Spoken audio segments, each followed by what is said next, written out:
Hey everyone, my name is Quincy Davis, and welcome back to another Jazz Drummer Q-Tip of the week. And before we get into the lesson, I just need to give a quick shout out to a few people, wonderful drummers who took time to transcribe an excerpt from my last video on rudiments. And they sent it to me, and I've actually posted all the transcriptions on my website. So I'll make sure to post the link, put the link above me. So definitely check it out. So big shout outs to Patrick Wang, Yosuke Wanibuchi-san, Joel Carbonelli Gonell, Shane, David Richards, and lastly, Joe Farmer. Big kudos to all of you guys for doing a wonderful job and actually helping out a lot of people who are going to be interested in what I played in that video. So thank you so much. And if anyone else is interested in transcribing anything that I play in my videos, feel free to do that. And send me the transcription, send me a PDF, and I'll probably give you a shout out. And, it's a really awesome way to work on transcribing. And also it helps so many people who see these videos and are curious of the things that I'm playing. All right, so now on to the lesson.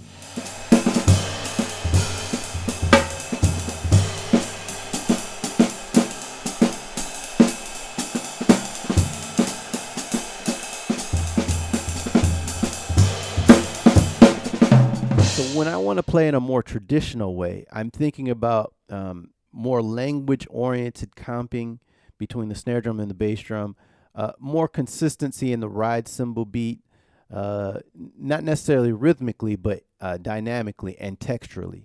And speaking of textures, there's less textures. I'm not thinking about all the different sounds I can get out of the drums. And also dynamically, I'm thinking I have a smaller range of dynamics, and it's not a bad thing. It's just more idiomatic of the style. Also, I'm not thinking about playing over the bar line as much and using more kind of rhythmically complex ideas to create musical moments. It's more 4-measure or 8-measure phrasing, and all of the ideas that I play kind of bring that phrasing out a little bit more. Also, when I'm comping, I'm using less toms. It's more snare drum, and I'm thinking more about swing, right? So I'm thinking about snare drum and bass drum. I'm not using the toms nearly as much. Okay, so let's just see what all that sounds like.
So when I want to play in a more modern or progressive way, I'm thinking about the usage of more textures, right?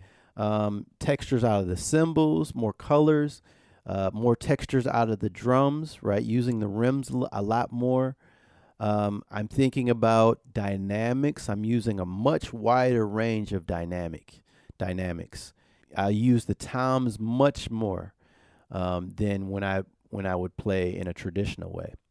Also, I'm breaking the time up a lot more, right? So instead of thinking dang, dang, dang, dang, dang, I might go dang, dang, dang, dang, dang, right? I can kind of bounce around a lot more off of different rhythms.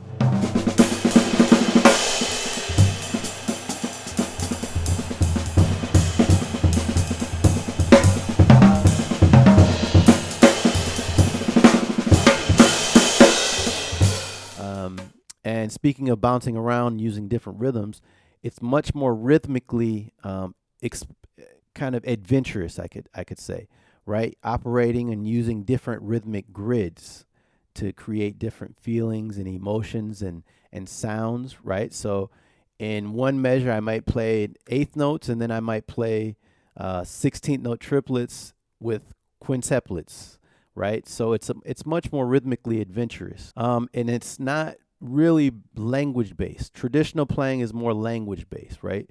You think about all the masters who played the music. When I'm playing more modern, I'm not thinking about language. I'm more thinking about just ideas, rhythmic ideas.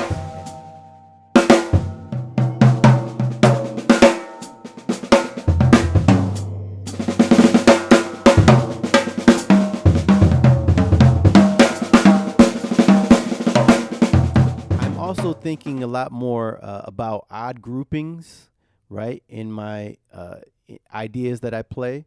So I'm thinking more about threes and fives and sevens and nines and whatever else comes up, which is all basically just twos and threes, just manipulating twos and threes, groupings of twos and threes in different ways. And that allows me to get over and obscure the bar line, right? So that's another characteristic of modern playing is that it obscures the bar line, and you're playing over the bar line as opposed to always trying to make the bar lines and the four measure and eight measure phrases really clear. Sometimes you just kind of want to play over it, right? Using odd groupings, hemiolas, metric modulation, all these kinds of things. And in general, the rhythmic grids that can be played off of is much more adventurous than if you're playing in a more traditional style. So what I mean is that in one or two measures, you might have a triplet, then you might have a quintuplet, then you might have eighth notes and 16th notes, then maybe you have quarter note triplets, and it can be super varied.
All right, so that's the lesson, and hopefully it was helpful in illustrating the differences between traditional playing and more modern or progressive playing and approaches.